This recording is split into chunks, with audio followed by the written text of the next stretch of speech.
साल का report card के कुछ ही घंटों में उन्होंने देश में जिस प्रकार से पेट्रोल के दाम बढ़ा दिए, ये दिल्ली सरकार की शासन चलाने की नाकामयाबी का जीता जागता सबूत है। देश की जनता के अंदर भारी आक्रोश है और इसके कारण और भी चीजों पर बहुत बड़ा बोझ होने वाला है, सरकार पर भी बहुत बड़ा बोझ होने वाला है। मैं आशा करूंगा कि प्रधानमंत्री जी देश की स्थिति को गंभीरता से ले और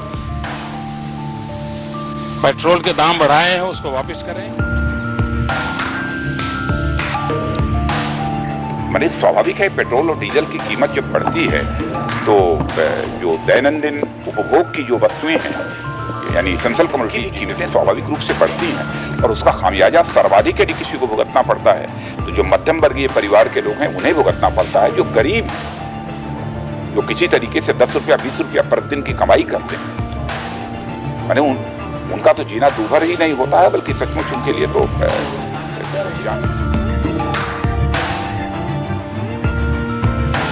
2G घोटाला हो, कॉमनवेल्थ गेम्स का घोटाला हो, कोयला घोटाला हो, उस देश में घोटालों के माध्यम से कांग्रेस और यूपीए के सहायक दलों के जो नेतृत्व ने पैसा गबन किया है, वही पैसा अगर आम इंसान के ऊपर खर्चा किया जाता तो इस प्रकार की बढ़ती महंगाई का जो प्रकोप है वो साधारण महिला को और परिवारों को झेलने की जरूरत नहीं पड़ती। हमने बार बार बढ़ती महंगाई के खिलाफ प्रदर्शन किया है,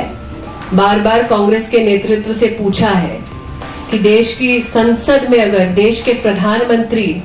ये बयान देते हैं कि 100 दिन में महंगाई पर वो नियंत्रण पाएंगे और अपने वादे को पूरा नहीं कर पाते तो ऐसे अर्थशास्त्री प्रधानमंत्री पर देश की जनता किस प्रकार से भरोसा कर सकती है। जो पेट्रोल की दरों में वृद्धि की है सरकार ने, उसका कोई आधार नहीं है। उसी दिन अंतर्राष्ट्रीय बाजार में कीमतें कम हुई। हम चैलेंज करते हैं सरकार को कि पूरी तरह से रिफाइंड पेट्रोल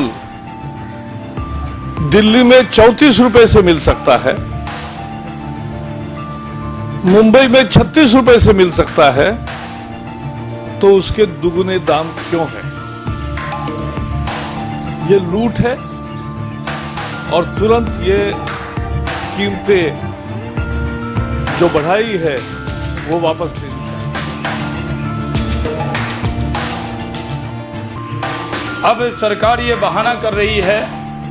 कि डॉलर और रुपये में जो अंतर आया है इसके वजह से वो दाम बढ़ा। सरकार को ये भी जवाब देना पड़ेगा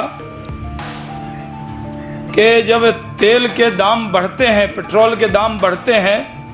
तो उससे सरकार दाम बढ़ाने के पर एक्साइज ड्यूटी में मुनाफा भी कमाती, तो दाम बढ़ाने की आड़ में आम आदमी पर जिस तरह का बोझ सरकार डाल रही है, इस सरकार को कोई नैतिक अधिकार नहीं है आम आदमी की बात करने की। प्रणब जी के आने पर पहला तोहफा इस देश को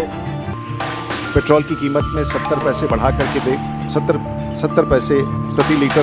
देश का पहला तोहफा था देश के नए राष्ट्रपति का, जिसका हम स्वागत करते हैं। लेकिन सरकार का ये लोगों को ये पहला तोहफा था और उनके कार्यभार संभालने के बाद अब लगता है कि सरकार पेट्रोल के बाद अब एलपीजी और डीजल की भी कीमत बढ़ाने का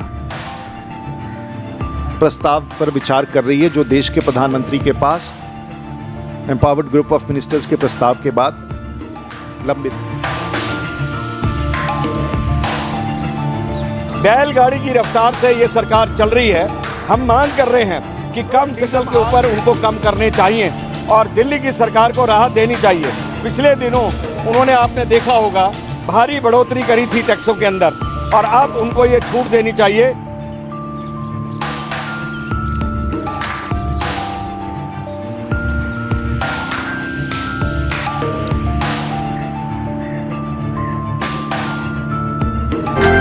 अगर अभी तक आपने हमारे चैनल को सब्सक्राइब नहीं किया है तो फटाफट कर दीजिए